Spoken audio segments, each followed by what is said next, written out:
ओम नमो भगवते वासुदेवाय नमः। नमस्कार दोस्तों, आप सभी का स्वागत है हमारे यूट्यूब चैनल पावरफुल हिंदू धर्म में। आज हम आप सभी को भादो मास में श्रीमद् भागवत महापुराण में कथा अध्याय 20 और 21 का रसपान कराएंगे। आइए रसपान कीजिए कथा अध्याय 20 का, जिसमें वर्णन है अपशगुन देखकर महाराज युधिष्ठिर का शंका करना और अर्जुन का द्वारका से लौटना। सूत जी महाराज कहते हैं कि स्वजनों से मिलने और पूर्ण श्लोक भगवान श्री कृष्ण का अब क्या करना चाहते हैं यह जानने के लिए अर्जुन द्वारका गए हुए थे। कई महीने बीत जाने पर भी अर्जुन वहां से लौट कर नहीं आई। धर्मराज युधिष्ठिर को बड़ा भयंकर अपशगुन दिखने लगे। उन्होंने देखा काल की गति बड़ी विकट हो गई है। जिस समय जो ऋतु होनी चाहिए उस समय वह नहीं होती और उनकी क्रियाएं भी उल्टी ही होती हैं। लोग बड़े क्रोधी, लोभी और असत्य परायण हो गए हैं। अपने जीवन निर्वाह के लिए लोग पापपूर्ण व्यापार करने लगे हैं। सारा व्यवहार कपट से भरा हुआ होता है। यहाँ तक कि मित्रताओं में भी छल मिला रहता है। माता पिता, सगे संबंधी, भाई और पति पत्नी में भी झगड़ा टटा रहने लगा है।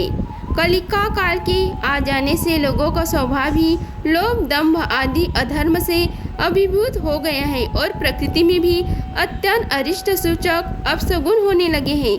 यह सब देखकर युधिष्ठिर ने अपने छोटे भाई भीमसेन से कहा। युधिष्ठिर ने कहा, हे भीमसेन, अर्जुन को हमने द्वारका इसलिए भेजा था कि वह वहां जाकर पूर्ण श्लोक भगवान श्री कृष्ण क्या कर रहे हैं इसका पता लगा आए और संबंधियों से मिल भी आए।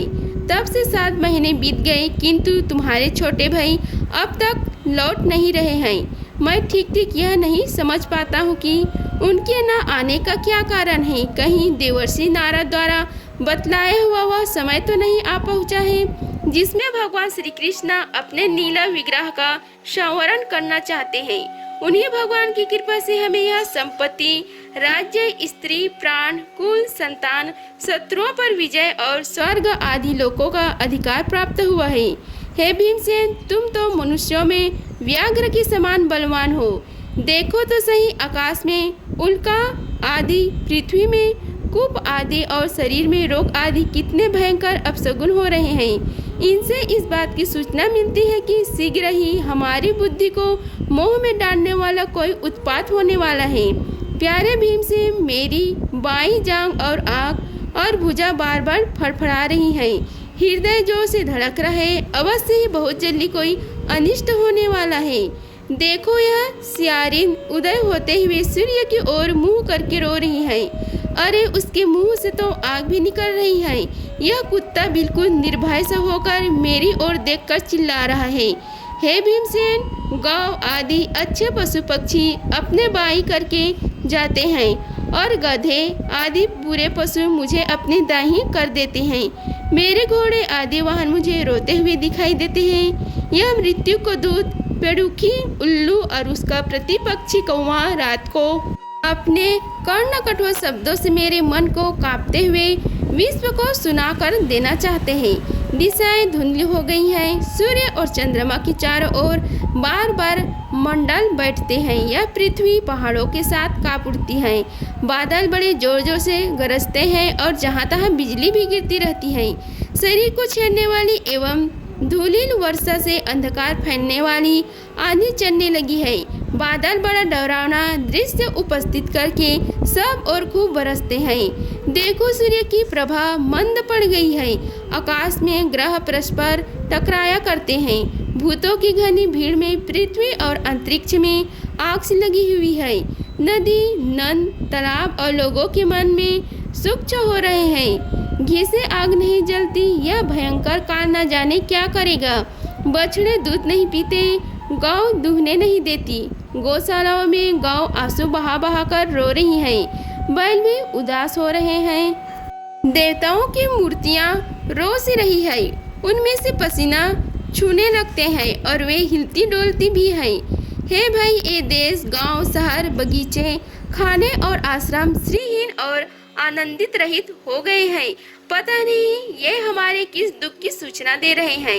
इतने बड़े बड़े उत्पातों को देखकर मैं तो ऐसा समझता हूँ कि निश्चय यह भाग्यहीना भूमि भगवान के उन चरण कमलों से, जिनका सौंदर्य तथा जिनके ध्वजा व्रज अकंसुद आदि विलक्षण चिन्ह और किसी में भी कहीं भी नहीं है, रहित हो गई है।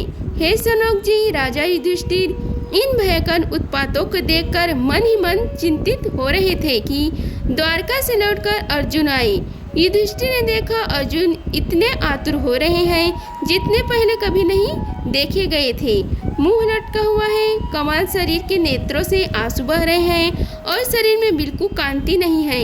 उनको इस रूप में अपने चरणों में पड़ा देखकर युधिष्ठिर घबरा गए। देवर्षि नारद की बातें याद करके उन्होंने सुहृदय के सामने ही अर्जुन से पूछा। युधिष्ठिर ने कहा, हे भाई, द्वारकापुरी में हमारे स्वजन संबंधी मधु, भोज, दरसाह, अर्ह, सात्वत, अंधक और विष्णु वंशी यादव कुशल तो हैं। हमारे माननीय नाना सूरसेन जी प्रसन्न है। अपने छोटे भाई सहित मामा वासुदेव जी तो कुशल पूर्वक हैं। उनकी पत्नियां हमारी मामी देवकी आदि साते बहनें अपने पुत्र और बहुओं के साथ आनंदित तो हैं। जिनका पुत्र कंस बड़ा ही दुष्ट था, वे राजा उग्रसेन अपने छोटे भाई देवक के साथ जीवित तो है ना। हिरद्रिक उनके पुत्र कृतवर्मा, अक्रूर, जयंत, गद, सारण तथा शत्रुजित आदि यादव भी सकुशल है ना। यादव के प्रभु बलराम जी तो आनंद से हैं। विष्णु वंश के सर्वश्रेष्ठ महारथी प्रद्युम्न सुख से तो है। युद्ध में बड़ी फुर्ती दिखाने वाले भगवान अनिरुद्ध आनंद से है ना। सुशेषण, चारुदेशन, जयवंती नंदन, सांबा और अपने पुत्र के सहित ऋषभ आदि भगवान श्री कृष्ण के अन्य सब पुत्र भी प्रसन्न है ना।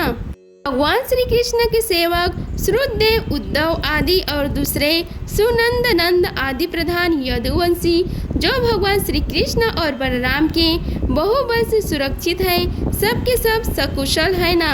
हमसे अत्यंत प्रेम करने वाले वे लोग कभी हमारा कुशल मंगल भी पूछते हैं।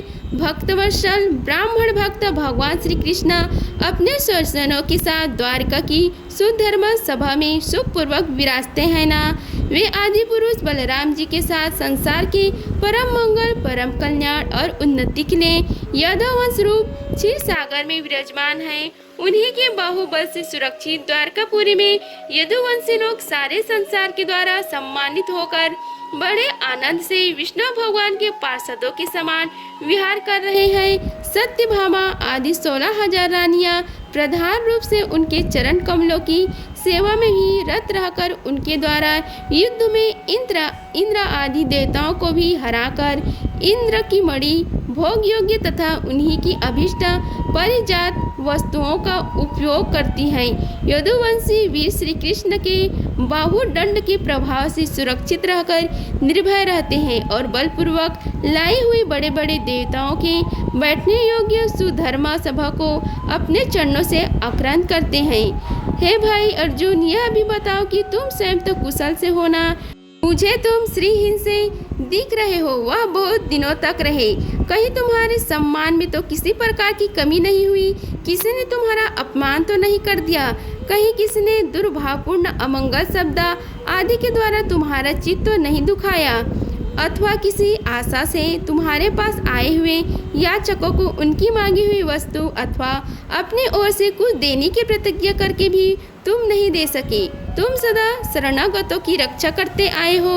कहीं किसी भी ब्राह्मण, बालक, गौ, बूढ़े, रोगी, अबला अथवा अन्य किसी प्राणी का जो तुम्हारी शरण में आया हो तुमने त्याग तो नहीं कर दिया?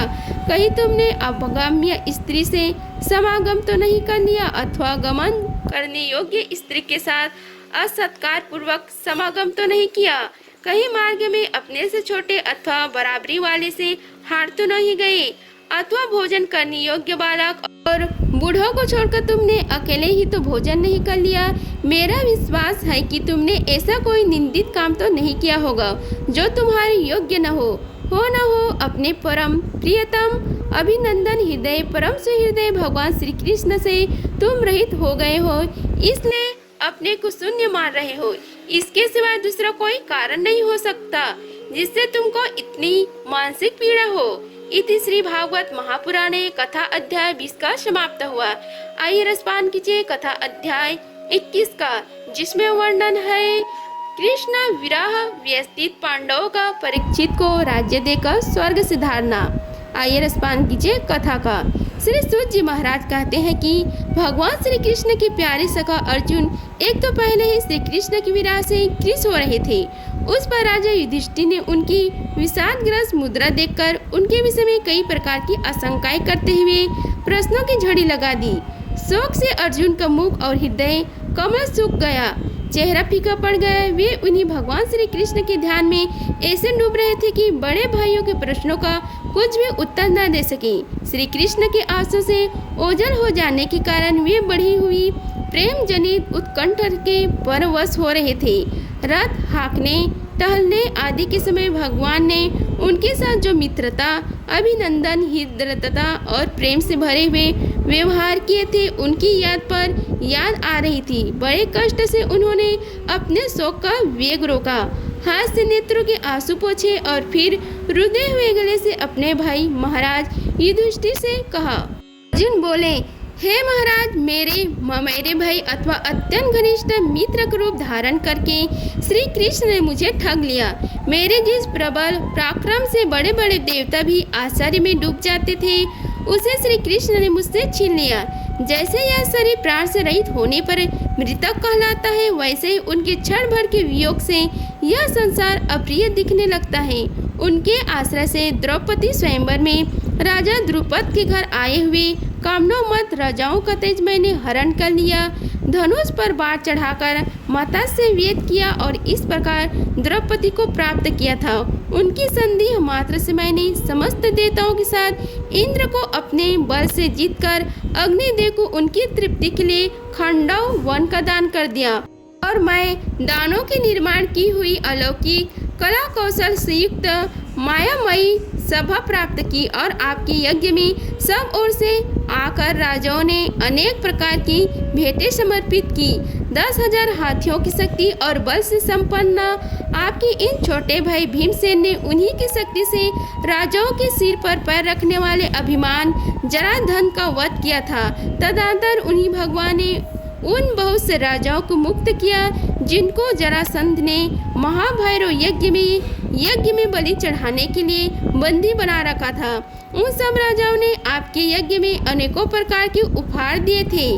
महारानी द्रौपदी राजसूय यज्ञ के समान अभिषेक से पवित्र हुए अपने उस सुंदर केशों को, जिन्हें दुष्टों ने भरी सभा में छूने का साहस किया था, बिखेर कर तथा आंखों में आंसू भरकर जब श्री कृष्ण के चरणों में गिर पड़ी, तब उन्होंने उसके सामने उसके उस घोर अपमान का बदला लेने की प्रतिज्ञा करके उन धूर्तों की स्त्रियों की ऐसी दशा कर दी कि वे विधवा हो गई और उन्हें अपने केस अपने हाथों से खोल देने पड़े। वनवास के समय हमारे वैरी दुर्योधन के षड्यंत्र से 10,000 शिष्यों के साथ बिठाकर भोजन कराने वाले महर्षि दुर्वासा ने हमें दुष्कर संकट में डाल दिया था। उस समय उन्होंने द्रौपदी के पात्र में बची हुई शाक की एक पत्ती का ही भोग लगाकर हमारी रक्षा की।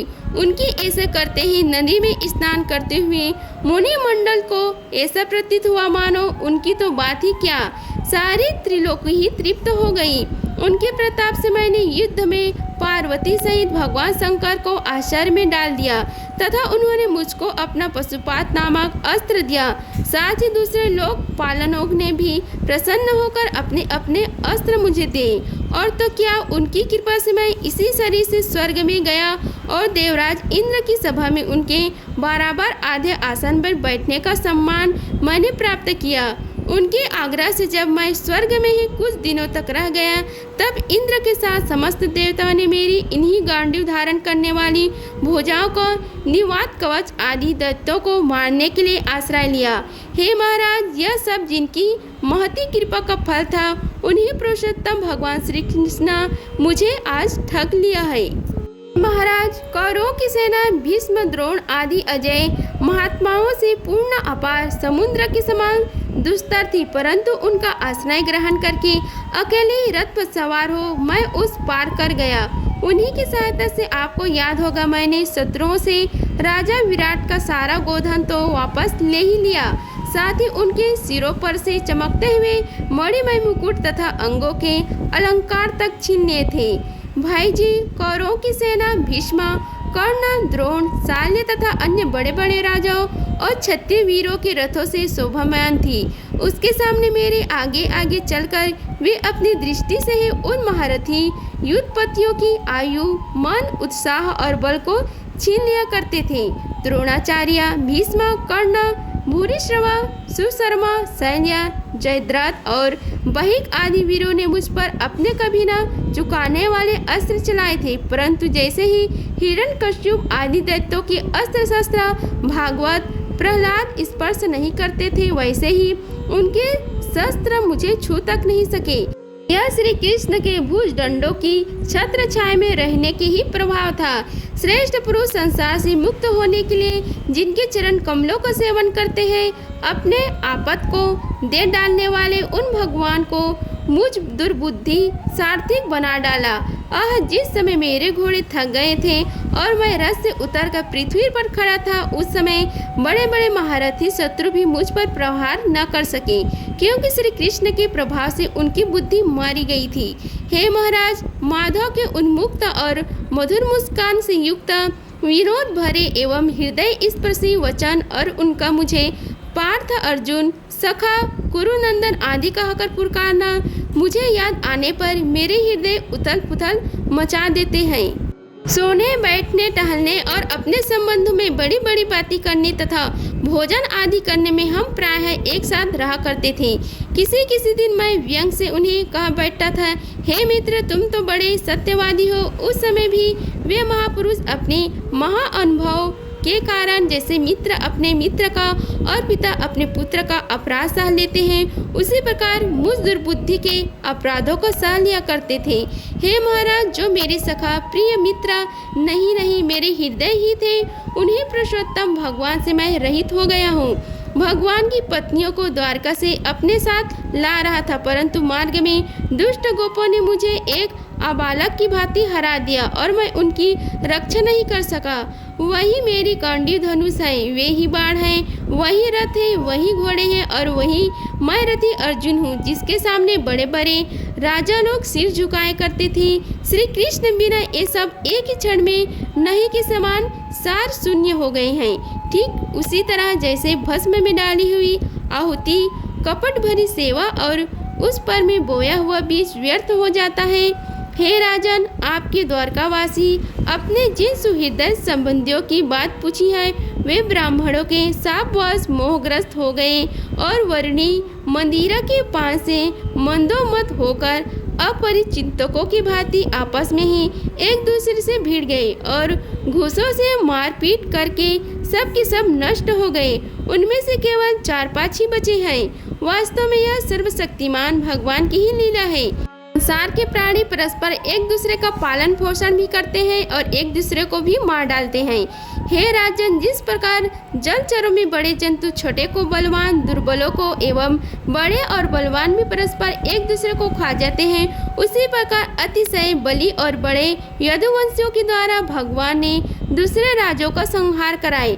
तत्पश्चात यदुवंशियों के द्वारा ही एक से दूसरे यदुवंशियों का नाश करके पूर्ण रूप से पृथ्वी का भार उतार दिया है। भगवान श्री कृष्ण ने मुझे जो शिक्षा दी थी, वे देश काल और प्रयोजन के अनुरूप तथा हृदय के ताप को शांत कराने वाली थी। स्मरण आते ही वे हमारे चित्त का हरण कर लेते थे। सूची कहते हैं, इस प्रकार प्रागण प्रेम से भगवान श्री कृष्ण के चरण कमलों को चिंतन करते करते अर्जुन की चित्त वृत्ति अत्यंत निर्मल और प्रसन्न हो गई। उनकी प्रेममयी भक्ति भगवान श्री कृष्ण के चरण कमलों के अनिश चिंतन से अत्यंत बढ़ गई। भक्ति व्यक्ति उनके हृदय को मत कर उसमें से सारे विकारों को बाहर निकाल दिया। उन्हें युद्ध के प्रारंभ में भगवान के द्वारा उपदेश किया हुआ गीता ज्ञान पुनः स्मरण हो आया, जिसके काल के व्यवधान और कर्मों के विस्तार के कारण प्रमादवश कुछ दिनों के लिए विश्व स्मृति हो गई थी। ब्रह्म ज्ञान की प्राप्ति के माया का आवरण भंग होकर गुणातीत अवस्था प्राप्त हो गई। द्वैत का संशय निवृत्त हो गया। सूक्ष्म शरीर भंग हुआ। वे शोक एवं जन्म मृत्यु के चक्र से सर्वथा मुक्त हो गए। भगवान के स्वधन गमन और यदुवंश के संहार का वृत्तांत सुनकर निश्चमलती युधिष्ठिर स्वर्गारोहण का निश्चय किया। कुंती ने भी अर्जुन के मुख से यादववंशियों के नाश और भगवान के स्वधन गमन की बात सुनकर अन्यन भक्ति से अपने हृदय को भगवान श्री कृष्ण से लगा दिया और सदा के लिए इस जन्म मृत्यु रूप से संसार से अपना मुंह मोड़ लिया। भगवान श्री कृष्ण ने लोक दृष्टि में जिस यादव शरीर से पृथ्वी का भार उतारा था उसका वैसे ही परित्याग कर दिया जैसे कोई कांटे से कांटा निकालकर फिर दोनों को फेंक दे। भगवान की दृष्टि में दोनों ही समान थे। जैसे वे नाटक के समान मत्स्य आदि रूप धारण करते हैं और फिर उनका त्याग कर देते हैं, वैसे ही उन्होंने जिस यादव वंश के शरीर से पृथ्वी का भार दूर किया था उसे भी त्याग भी दिया। जिनकी मधुर लीलाएं श्रवण करने योग्य है उन भगवान श्री कृष्ण के जब अपने मनुष्य से शरीर इस पृथ्वी का परित्याग कर दिया उसी दिन से विचारहीन लोगों को अधर्म में फंसाने वाला कलयुग का अधम आ गया। महाराज युधिष्ठिर से कलयुग का फैलना छिपाना रहा। उन्होंने देखा देश में, नगर में, घरों में और प्राणियों में लोभ, असत्य, छल, हिंसा आदि अधर्मों की बढ़ती हो गई है। तब उन्होंने महाप्रस्थान निश्चय किया। उन्होंने अपने विनय पौत्र परीक्षित को, जो गुणों में उन्हीं के समान थे, समुद्र से घिरे हुए पृथ्वी के समान सम्राट पद पर हस्तिनापुर में अभिषिक्त किया। उन्होंने मथुरा में शूरसेन अधिपति के रूप में अनिरुद्ध के पुत्र व्रज का अभिषेक किया। इसके बाद समर्थ युधिष्ठिर ने प्रजापति यज्ञ करके अविनय आदि अग्नियों के अपने में लीन कर दिया, अर्थात गृहस्थ आश्रम के धर्म से मुक्त होकर उन्होंने संन्यास ग्रहण किया। युधिष्ठिर ने अपने सब वस्त्र, आभूषण आदि वहीं छोड़ दिए एवं ममता और अहंकार से रहित होकर समस्त बंधन काट डाले।